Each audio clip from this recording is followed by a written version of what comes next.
اس سے پہلے کہ میں حضور صلی اللہ علیہ وسلم نے جو مناقب بیان فرمائے ہیں حضرت عمر کے وہ بیان کروں، چند اقوال بعض صحابہ کے۔ اخرج ابن سعد عن ذکوان قال قلت لعائشہ من سمى عمر الفاروق قالت النبی صلی اللہ علیہ وسلم۔ یہ ابن سعد طبقات ابن سعد کی روایت ہے ذکوان سے، وہ کہتے ہیں کہ میں نے حضرت عائشہ ام المومنین عائشہ صدیقہ رضی اللہ تعالیٰ عنہ سے سوال کیا یہ لفظ فاروق حضرت عمر کے نام کا جز کیسے بن گیا، کس نے نام رکھا فاروق حضرت عمر کا؟ حضرت عائشہ نے فرمایا خود حضور نے صلی اللہ علیہ وسلم۔ اس کی وجہ کیا ہے اگلے اقوال میں وہ آ جائے گی کہ جب حضرت عمر ایمان لائے ہیں تو پہلا شخص جس نے اپنے ایمان کا برملا اعلان کیا ہے اور جا کے نماز پڑھی ہے خانہ کعبہ میں کھلم کھلا، وہ حضرت عمر ہے۔ گویا کہ انہوں نے حق و باطل کے مابین ایک حد فصل قائم کر دی، یا یوں کہیے کہ دو ادوار ہیں مکی دور میں، ان دو ادوار میں حد فاصل ہے، فرق کر دینے والے حضرت عمر ہے۔ باقی بات صحابہ کے اقوال میں آپ کو اور سنا رہا ہوں تاکہ ان کی بھی آپ کے سامنے جو کنٹینٹ ہے واضح ہو جائے۔ واخرج ابن ماجہ والحاکم عن ابن عباس رضی اللہ عنہما، امام ابن ماجہ یہ تو آپ کو معلوم ہے کہ صحاح ستہ میں شامل ہے، اور امام حاکم نے روایت کیا ہے حضرت عبداللہ ابن عباس رضی اللہ تعالی عنہما سے، قال وہ فرماتے ہیں لما اسلم عمر رضی اللہ عنہ نزل جبرائیل فقال یا محمد صلی اللہ علیہ وسلم لقد استبشر اہل السماء باسلام عمر۔ جب حضرت عمر ایمان لائے تو حضرت عبداللہ ابن عباس فرماتے ہیں کہ حضرت جبرائیل حاضر ہوئے حضور کی خدمت میں صلی اللہ علیہ وسلم علیہ الصلوۃ والسلام، اور انہوں نے یہ فرمایا کہ اے نبی صلی اللہ علیہ وسلم آسمان والے بھی خوشیاں منا رہے ہیں عمر کے اسلام لانے سے۔ واخرج البخاری عن ابن مسعود رضی اللہ عنہ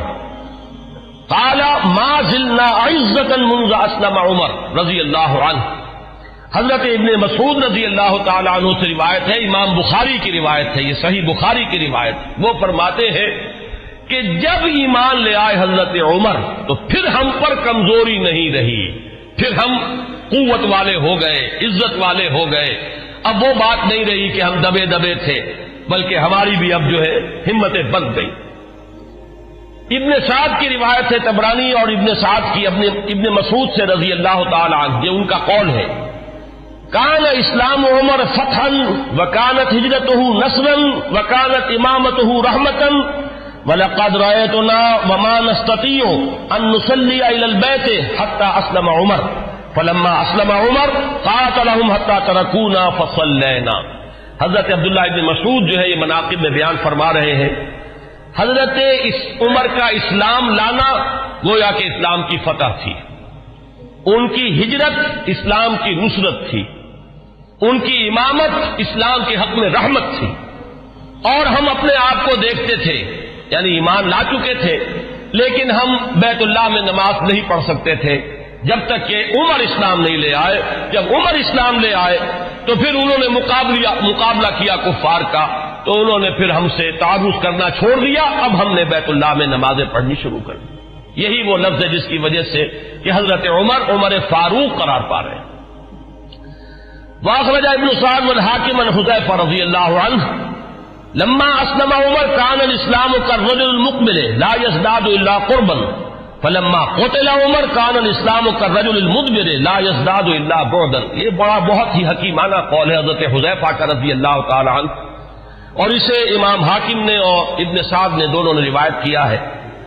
یہ حضرت حذیفہ فرما رہے ہیں کہ جب حضرت عمر اسلام لے آئے تو اسلام ایک آنے والے شخص کے مانند ہو گیا کہ جو شخص آ رہا ہو وہ ہر لحظہ آپ سے قریب تر ہوتا چلا جا رہا ہے۔ گویا کہ یہ اسلام کی ترقی کا ایک اور اسلام کے اقبال کا یہ ایک کی علامت بنا ہے حضرت عمر کا اسلام لانا۔ ولما قتل عمر، اور جب عمر شہید کر دیے گئے رضی اللہ تعالی عنہ، کان الاسلام کالرجل المدبر، تو اب اسلام ایک جانے والے شخص کے مانند ہو گیا، لا یزداد الا بعدا، کہ جو جانے والا ہے وہ ہر قدم جو اٹھاتا ہے وہ ہم سے اور دور ہوتا چلا جاتا ہے۔ گویا کہ اسلام کی عزت کا جو نقطۂ عروج ہے، کلائمیکس ہے، وہ حضرت عمر کی ذات ہے کہ در حقیقت ان کے ساتھ ہی اسلام کا دور اقتدار شروع ہوا، غلبہ دور۔ وہ حدیث جو ہے بہت اہم ہے جو امام مسلم لائے ہیں حضرت ابو ہریرہ رضی اللہ تعالی عنہ سے کہ حضور نے فرمایا بدا الاسلام غریبا وسيعود كما بدا فطوبى للغرباء، اسلام کا جب آغاز ہوا ہے تو وہ اجنبی سا تھا، لوگ اس کے جاننے پہچاننے والے نہیں تھے، کچھ اس کے ہمدرد و غمخوار نہیں تھے، بلکہ اصل میں تو مخالفت تھی، مقابلہ تھا۔ حضور نے فرمایا کہ اب اگرچہ دور آ گیا ہے کہ اسلام کو غلبہ حاصل ہو گیا، لیکن عنقریب اسلام پھر اسی حالت کو لوٹ جائے گا۔ تو تہنیت ہو، مبارکباد ہو، خوشخبری ہو ان لوگوں کے لیے جو جب اسلام حالت غربت کو پہنچ جائے تو وہ بھی اسلام کے دامن سے وابستہ رہے، چاہے وہ خود بھی لوگوں کے اندر جو ہے ان کو پہچانا نہ جائے، اجنبی ہو کر رہ جائیں، انہیں دقیانوسی کہا جائے، لیکن وہ اسلام کے دامن سے وابستہ رہے، ان کے لیے تہنیت اور مبارکباد ہے۔ اس حدیث میں سمجھیے تو یوں کہا جا سکتا ہے کہ حضرت عمر ہے وہ حد فاصل، کہ وہ بدا الاسلام غریباً سے اسلام کا جو دور اقتدار شروع ہو رہا ہے، غلبے کا دور، قوت اور عزت کا دور، وہ حضرت عمر کی ذات سے ہے، اور پھر جو ڈھلوان شروع ہو گئی ہے وہ بھی حضرت عمر رضی اللہ تعالیٰ عنہ کی شہادت سے۔ واخرج الطبرانی عن ابن عباس رضی اللہ عنہما قال اول من جہر بالاسلام عمر بن الخطاب، سب سے پہلے جس شخص نے اسلام کا اعلان کیا علی الاعلان وہ حضرت عمر ہے۔ یہ حضرت عبداللہ ابن عباس رضی اللہ تعالیٰ عنہما کا قول ہے۔ ہجرت کے ضمن میں بھی ایک روایت ہے، میں چاہتا ہوں کہ اگرچہ اس کا ذکر پہلے بھی آیا ہے لیکن آج لفظاً میں سنا دینا چاہتا ہوں۔ اخرج ابن عساکر عن علی رضی اللہ عنہ، اس روایت کے راوی حضرت علی ہیں۔ قال ما علمت احد هاجر الا مختفیا الا عمر بن الخطاب، حضرت عمر فرماتے میں نہیں جانتا کسی بھی شخص کو مگر یہ کہ اس نے ہجرت کی ہے خفیہ طریقے پر سوائے عمر بن الخطاب،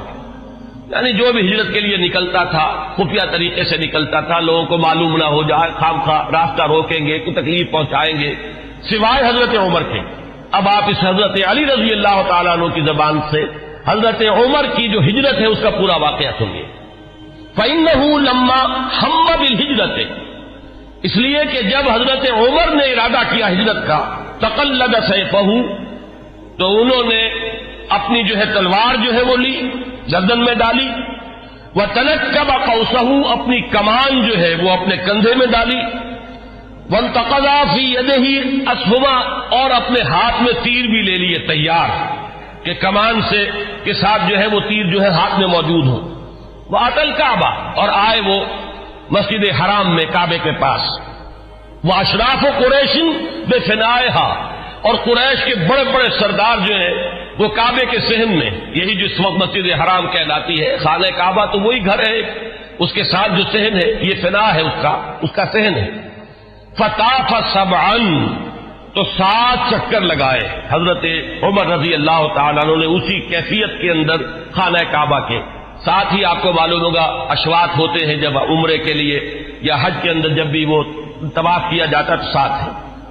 ثم صلی رکعتین عند المقام، پھر مقام ابراہیم کے پاس آ کر پورے سکون سے 2 رکعتیں پڑھیں۔ ثم اتی حلقہم واحد واحدۃ، پھر جو لوگ بیٹھے ہوئے تھے ایک ایک کے پاس آ کر انہوں نے کہا فقالت شاہق الوجوہ، لوگ چہرے جو ہیں وہ کملا گئے، عزت ختم ہوئی،